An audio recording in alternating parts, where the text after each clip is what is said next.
I don't know how to describe it other than like a demon type of sound. But it's silhouetted, hulking, every bit of 5.5 feet wide, 13 to 14 foot tall, pitch black. The one thing that ran through my mind when I had this encounter was I don't have a big enough gun. Your host, two-time witness and field researcher for more than 40 years, William Jevning. Welcome to Creek Devil. Hello, everyone. Welcome to another edition of Creek Devil. Our guest today is Cory. Is it okay to say just the general region you're in, Cory? Or? Yeah.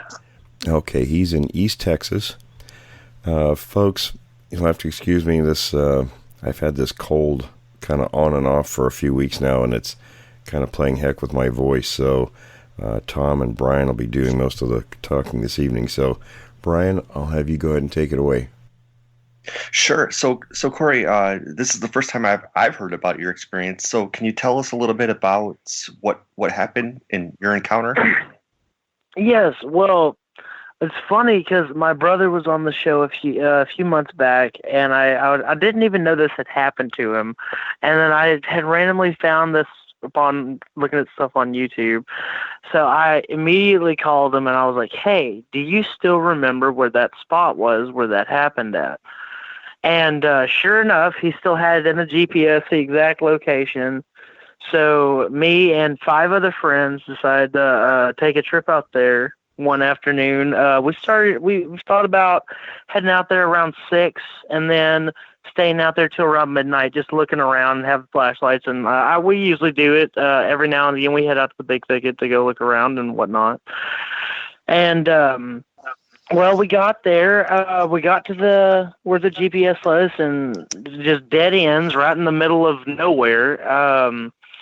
So we started looking around, and when we get past, there's this little cemetery out there too. And when you get past all that, and you get back past all that in the dead ends, you walk down, and there's this little ravine, and we started looking down the ravine because it was fresh mud down there. So I started looking for tracks and stuff. And sure enough, not 10 minutes into it, we got plenty of pictures of it.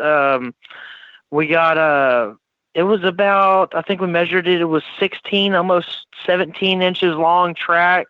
And there's about 7 of them, about 6 feet apart from each other, left to right, down the ravine.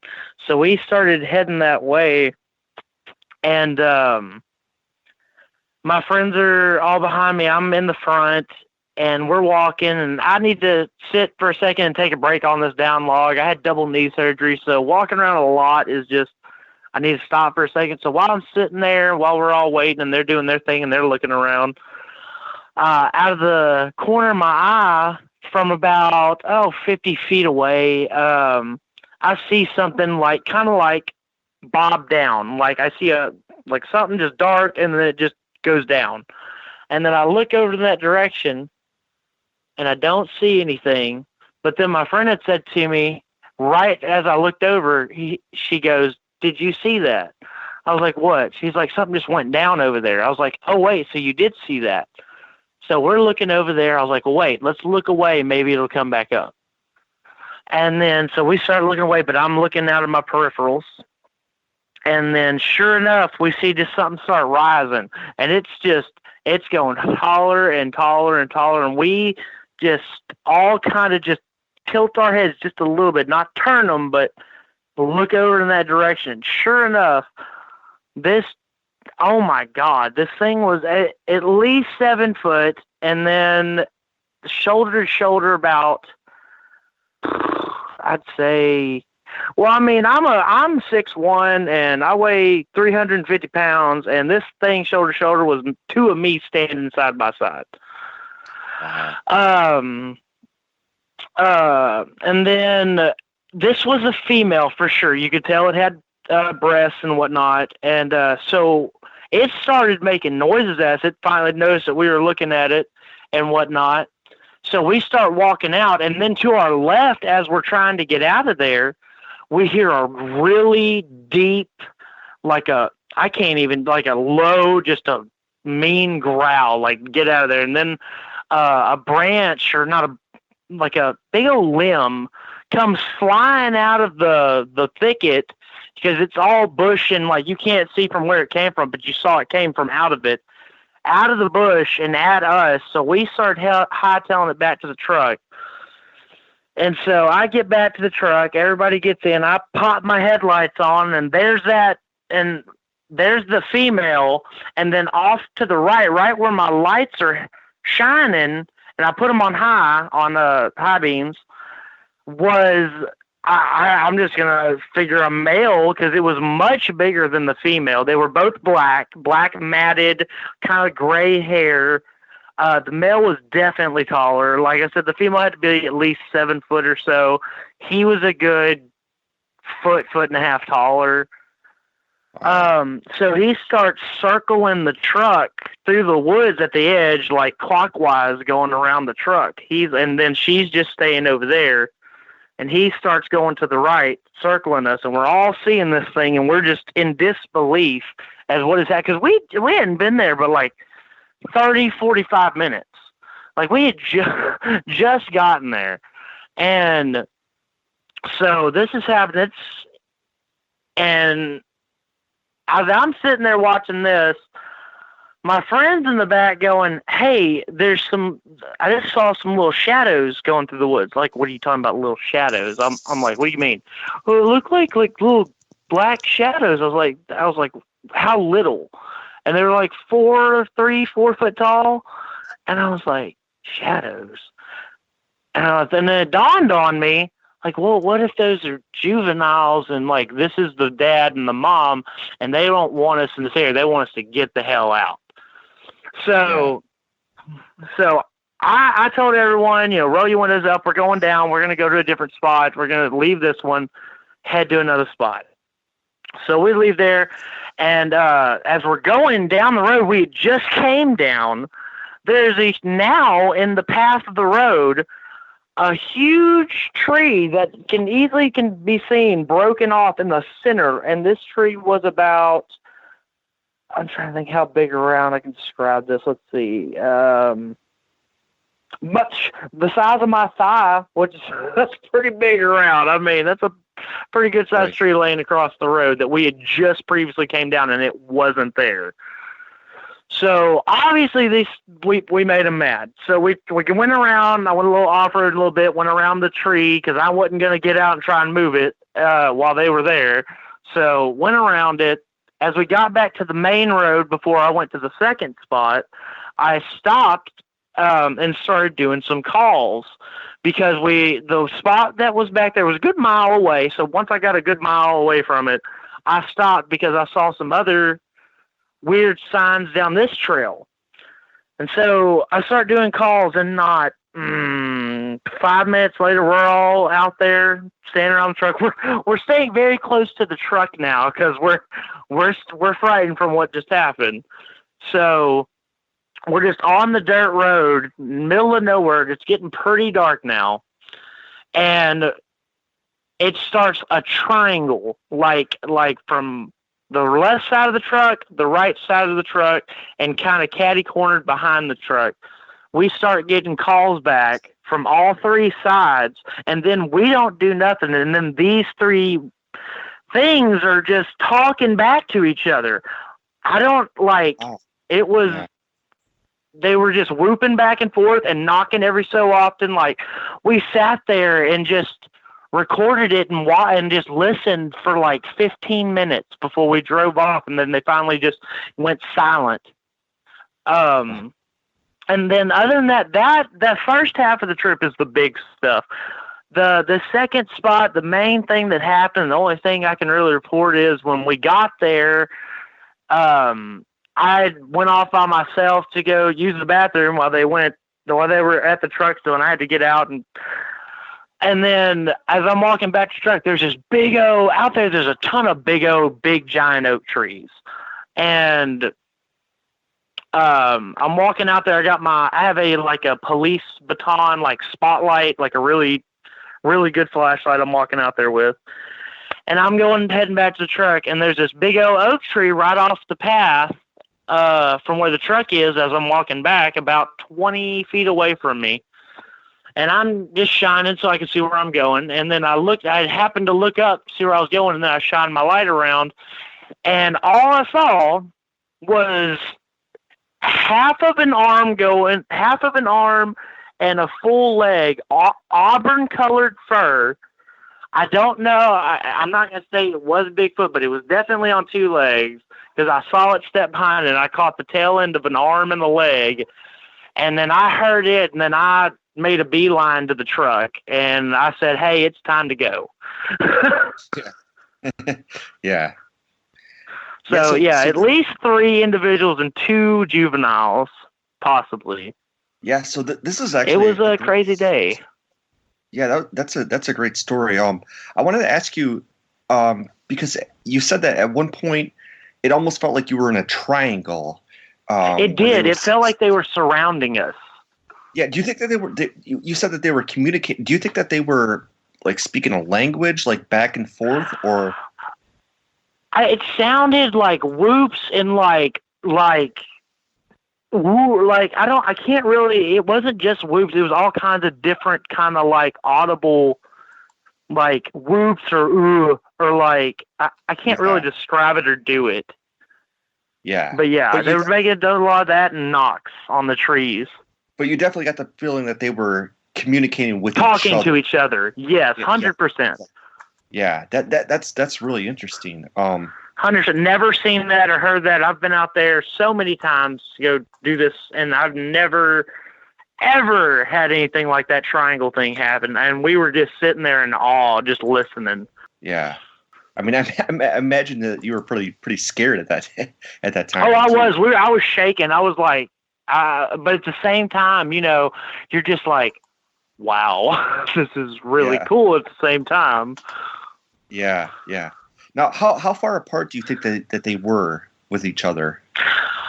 The first sighting you're talking about the triangle. Oh, I would say, because we could hear them clearly, so I would say maybe not more than 25 to 30 yards away from my truck on each side, but it's so thick I couldn't see where it was coming from.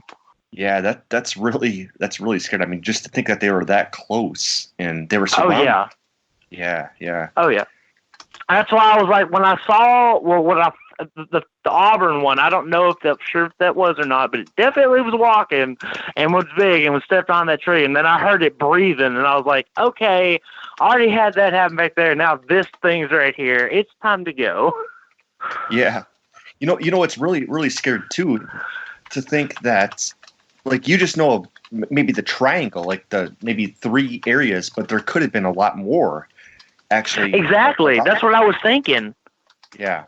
There could have been some even closer that we couldn't have seen. Like, it's so thick back up in there. Like, you really can't see far. By chance, did you get a chance to look at their eyes at all? Was there like an eye glow? The eye glow, yeah, there was actually, because I had shined my spotlight on one of them, and his eyes were glowing like a yellowy, almost a bright yellowy with a hint of orange in it. And they were about, I'm trying to think with my fingers, like if you look at the head and the eyes were pretty far apart. They were about, I wish I had a ruler. I mean, I would say 4 to 5 inches apart sounds about right. Yeah. They were pretty big. Like, you could see, like, this thing's head was massive. Yeah, yeah. The male's was, at least. I didn't get a good look at the female, but I got a good look at that big old male, and he did not look like he wanted us there. Yeah, he was probably pretty pissed off, right? Yeah, he was. When he started circling my truck, I started panicking. Yeah, yeah. You know, that's interesting, too, though. Talking about like how your friend saw shadows and how they could be children. Yeah.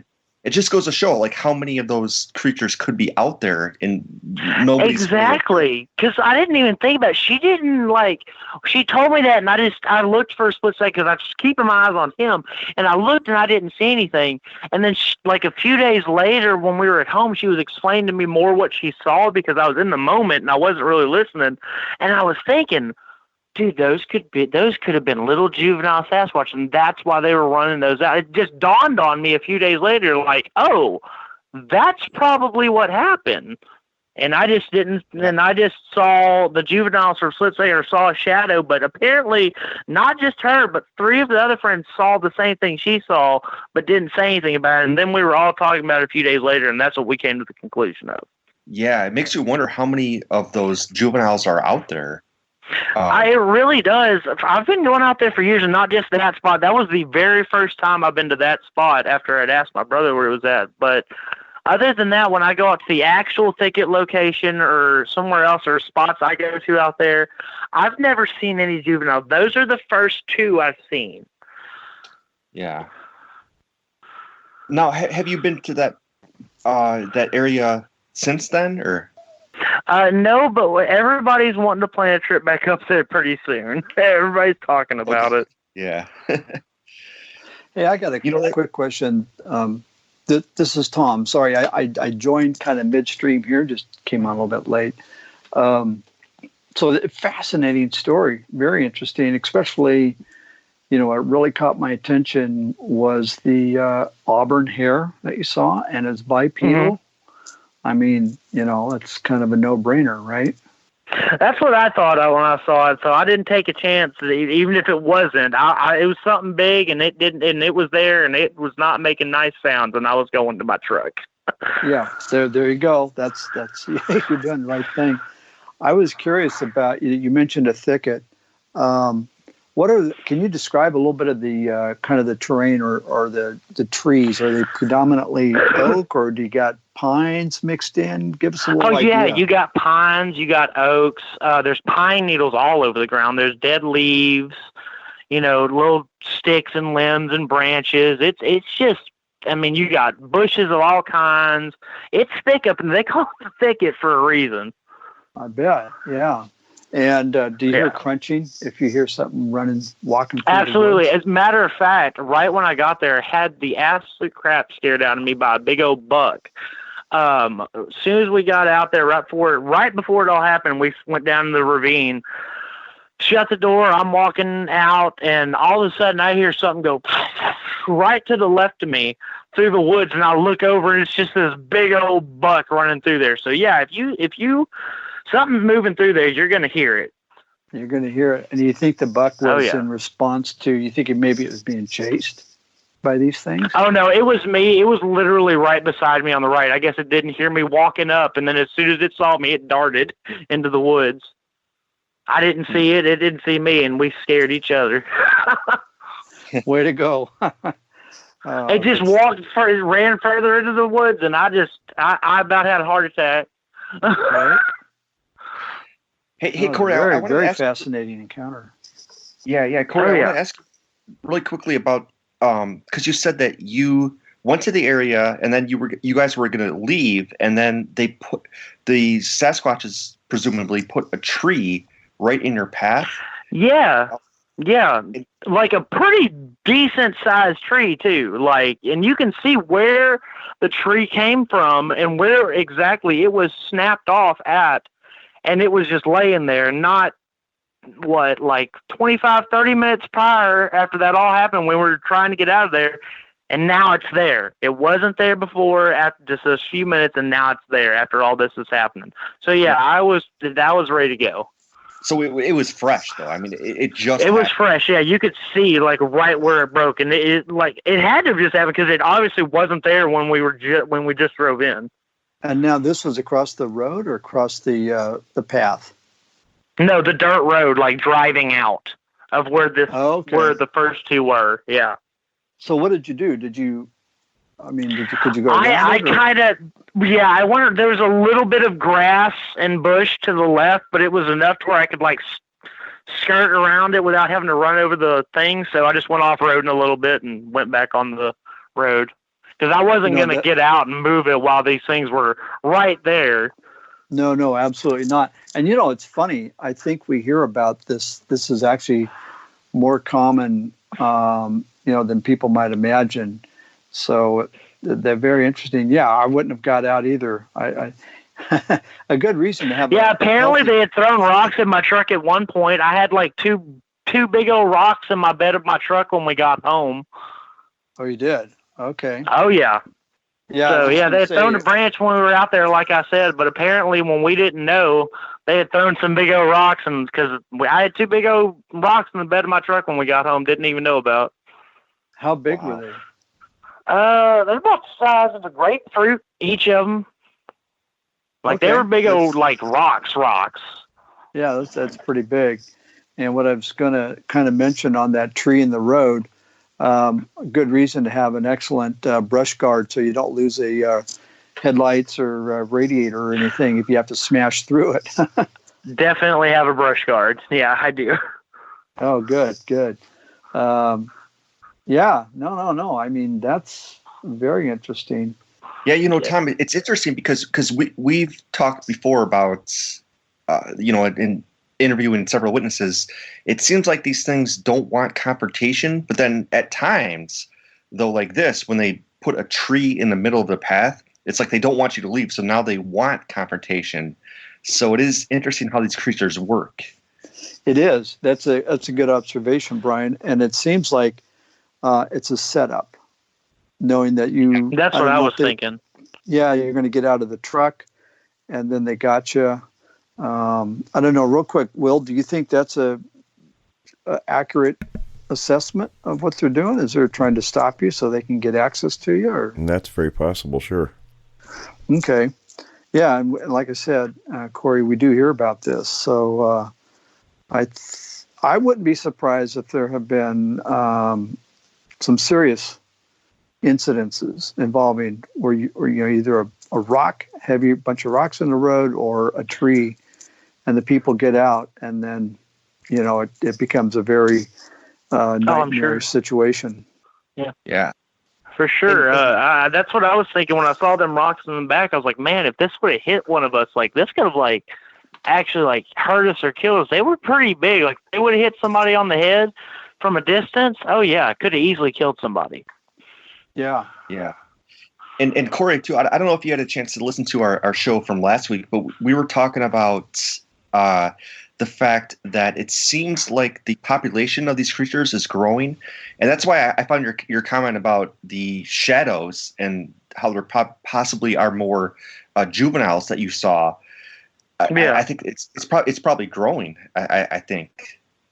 And honestly, I hope it is growing. I love going out there looking for these and studying them, and it's just a matter of fact. I have a Bigfoot tattoo. I mean, I've loved this since I was little. I really hope they are growing. I hope one day, the species does get recognized and protected and whatnot. And I really do hope that. I really hope they are growing. Yeah, it's going to be interesting to see how things happen in the future. Yeah. But yeah, that was out of all the times I've been out there and all the stuff I've had, that was scary. That was for sure scary. Yeah, it would be. Absolutely. Cory, I apologize. I did come in the call just a little bit late, but I don't want you to give out the area, but last I checked, Texas is a big state. Can you let us know, in case you haven't already, what, West Texas, East Texas? It's near Saratoga. Right near Saratoga in East, I think that's, it's still Southeast Texas, yeah. Or South Texas, or Eastern kind of ish that, yeah. It's about 30 to 45 minute drive from Beaumont. Okay, all right. Yeah. And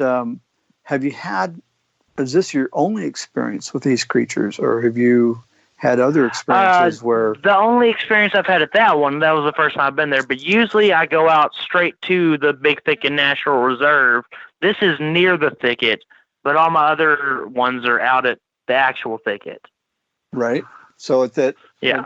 Either one of the locations, have you had encounters where you knew it was, or you had a strong suspicion that maybe you were...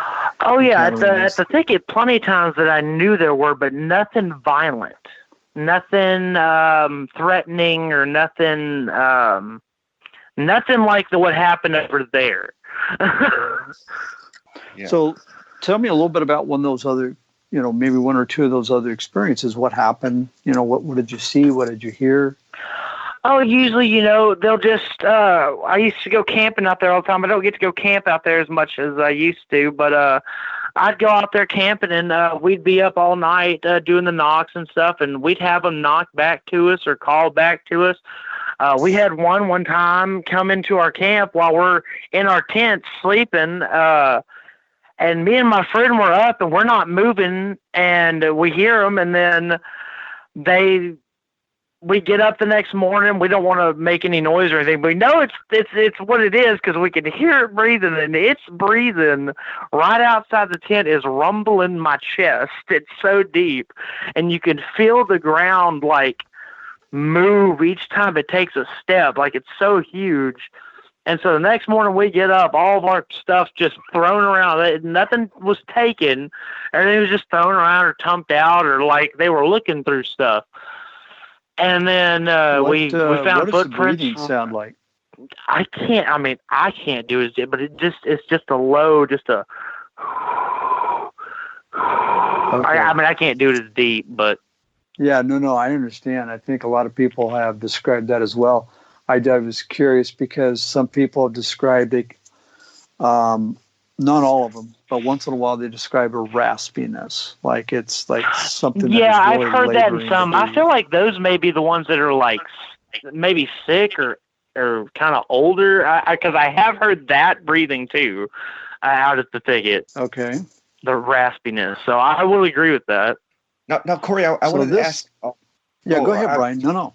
Oh, I was going to say, Cory, have there been any other experiences that you have heard about in that area? I mean, is that kind of a hot spot for the thicket in general is usually a hot spot, but the spot where we went where they were aggressive, I had only figured out about that spot when I heard my brother do the show a few months back, and I messaged him to see if he still knew where it was, and sure enough he did, and he sent me the Google Maps for it. Yeah, what was so obviously I would say Aaron. Oh, okay. Yeah, I know we had him on the show before, but yeah, okay, interesting. Yeah, but we went out there, and yeah, it was. I would say it's pretty hot out there from what happened. Yeah. And Cory too. I'm not sure if you heard the show from last week, but also there was a case where there's supposedly a missing monkey out there. I guess there's not Santa Fe, New Mexico, but there's a Santa Fe, Texas on the East Coast there. That there was a monkey that's supposedly loose, and they don't know if it's it's an actual. Oh yeah, I did hear about that actually. Yeah. That's crazy. Yeah, I heard about that, but luckily that's nowhere near where I was. Oh, okay. Yeah, they don't know if it's a Bigfoot or if it's just somebody's pet monkey that got away, but it's probably a pet monkey. It wouldn't be the first time. We had somebody's pet chimp up here at the thicket get loose one time, so I wouldn't. Yeah, they caught it, so hopefully they catch that one. Oh yeah, they caught it. Yeah. Interesting. That wouldn't that be a kind of a interesting scenario to see what the interaction would be, or what the chimp's response would be to these creatures. That's what I was thinking too when it happened. Yeah, because I'm guessing the chimp would be just as terrified as any of us would be. Right? Yeah, for sure. Yeah, definitely.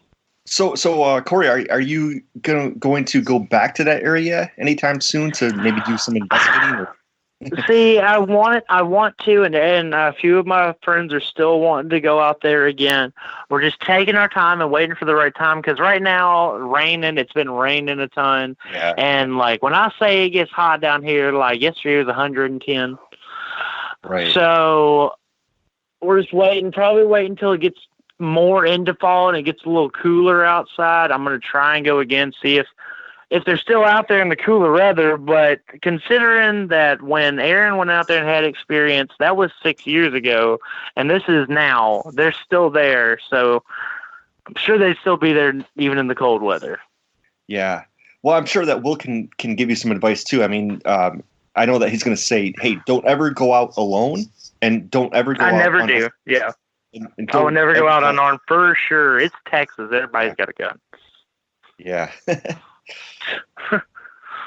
But yeah, you did. But yeah, I actually carry I carry my Taurus Judge. It's you can use 410 shells or 45 Colt, and then I always have in my truck my 12 gauge. Is it a pump? Yes. or gas auto? A pump? Yeah. It's pump, yeah. But yeah, I always have it loaded. It's in my truck, safety on, and then when I'm out there hunting, I always have my Taurus on my side. And like you said before too, it's like you always want to be armed, because even if you think that there's one out there, like you said, there's probably a triangle. They're probably surrounding you. So. Oh, absolutely. You take down one, and the other two are going to come get you from the other side, and you ain't going to see them coming, and they're just going to take you out. Exactly. Yeah. Yep.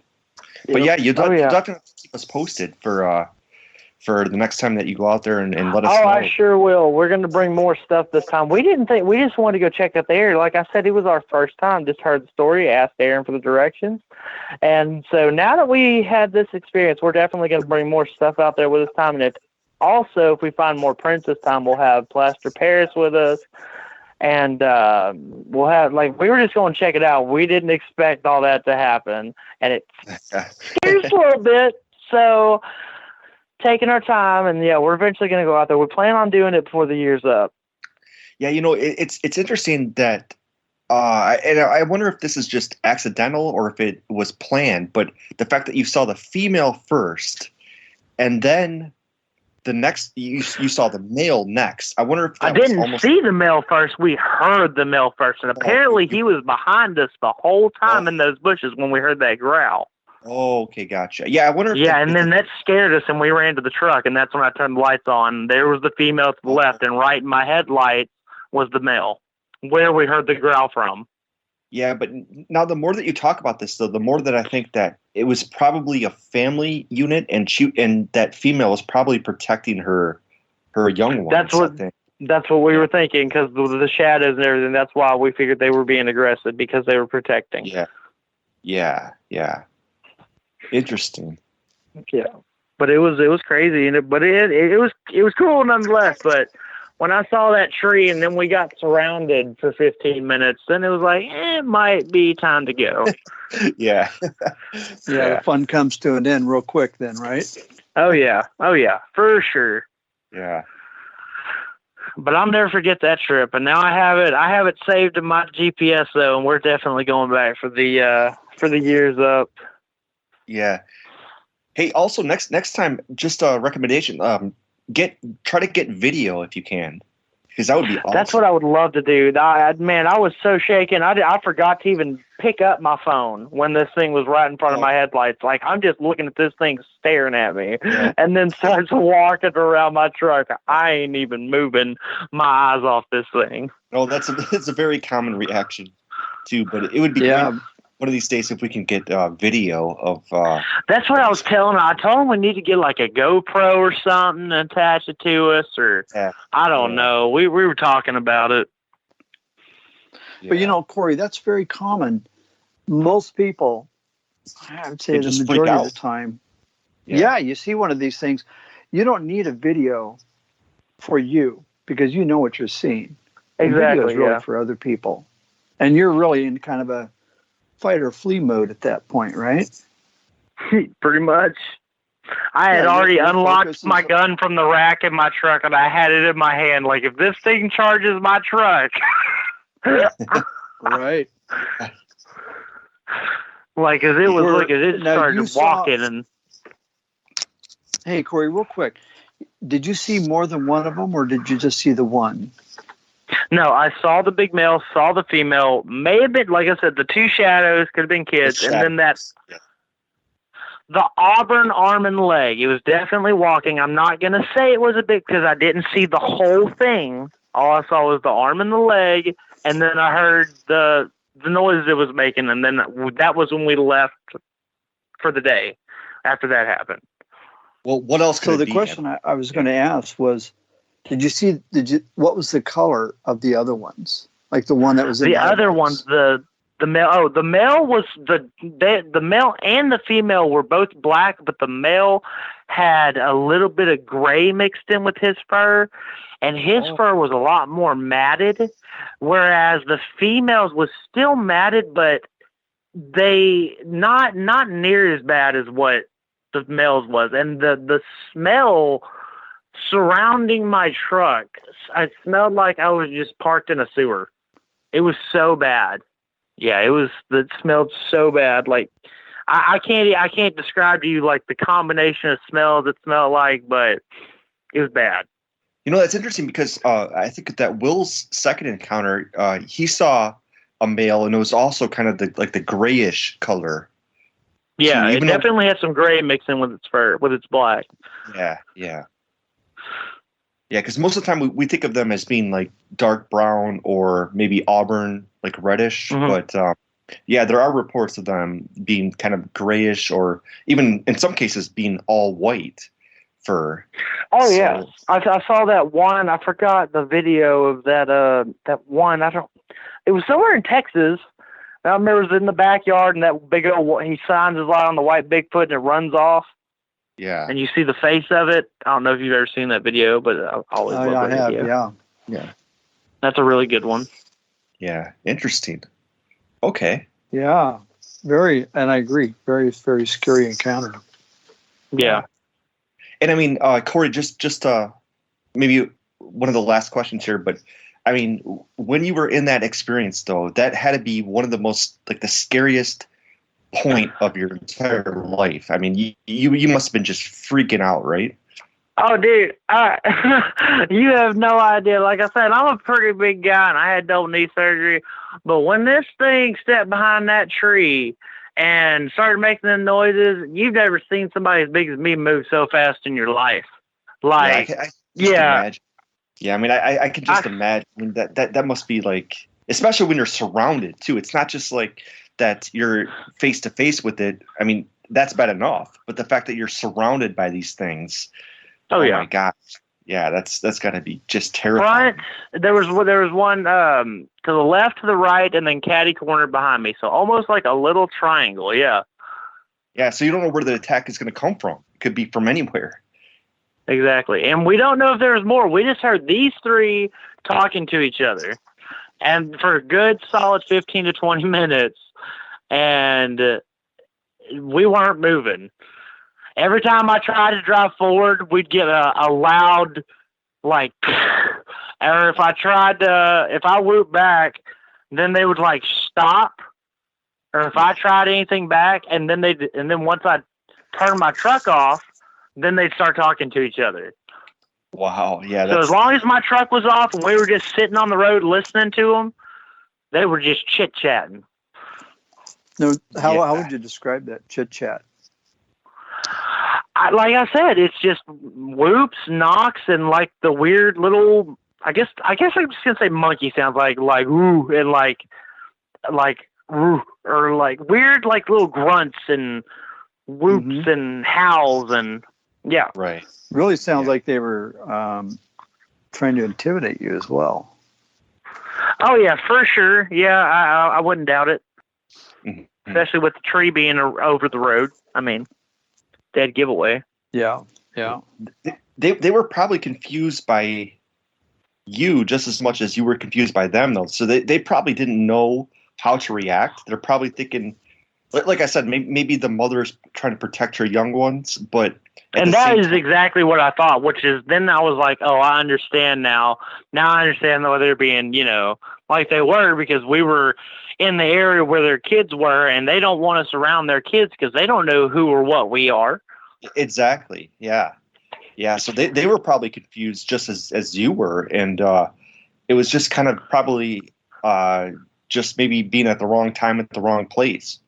Wrong place at the wrong time, if you will. Oh, yeah. So, yeah. So that's interesting. Yeah. Oh, yeah, very. I'm excited but cautious about going back out. But, yeah, it should be good nonetheless. And another thing, Cory, is even if you can't get a picture, because when you're in the moment with a direct encounter like this, Probably the last thing on your mind, and maybe even the last thing that should be on your mind, is getting a picture of the creatures. And if you got one, that'd be great. But I was going to say, like the down tree and anything like that, that'd be excellent if you could get that in a way that's... I bet that tree's still across that road. I bet you I could go get a picture of that tree and everything. Nobody goes out there. Like, where this is at, like, when Aaron said this is in the middle of nowhere, we got out there, this is in the middle of nowhere. Like, if you look at it on a Google map and the little red pinpoints on the map, it's in the center of the woods. Wow. Yeah. Well, that would make sense, too. Yeah. Yeah, so it would be great if you get a picture of that. Yeah. Yeah, I bet it's still there. I mean, unless weather's blown it off I don't know, but I bet you, considering how big that thing was, I bet it's still laying across the road up there. And then also, Will post those on his website. So yeah, if you get any pictures, and this goes not for just sure to you, Cory, but I mean anybody out there that's listening, if you have any photos like footprints or tree breaks or anything like that, you can send them to us and we can post them on the website. Yeah, okay. Well, I'll for sure do that then. Yeah, like I said, it was in the moment. Didn't think about taking any pictures, and we weren't there long, and then we were just kind of just ran out of there. It feels like, but I will for sure. Yeah, we already got plans of doing. We're gonna have GoPros. We're gonna have the cameras ready. We're gonna have plaster Paris in case we do, because we found a really good print last time, and we didn't get to do anything with it because that's when we ran out, and then. So for sure, this next time we are going to be prepared, and hopefully I can send y'all some pictures or some video or something. Yeah. Just so for not just you, Cory, but anybody out there, just send them to creekdevil.com and yeah, we'll be happy to post those. So alrighty. Always look forward to like new evidence and so forth that we can put on there. So yeah. All right. Sounds good. Yeah. Awesome. Well, listen, guys, if we don't have anything else, I don't know, Brian, any final thoughts or? No, I just want to thank Cory for coming on and sharing his experience. And also, I know that you and your brother Aaron had those experiences. So it's always great to hear from people that want to come on the show and share their experience. So if anybody had an experience or an encounter and they want to share anything, then definitely we'll be happy to have you on. Oh, for sure. And you can just contact us. We have a couple of emails that are dedicated for that. The easiest one is questions@creekdevil.com, questions plural. And the other one would be encounters@creekdevil.com. It really doesn't matter. You can contact us either way.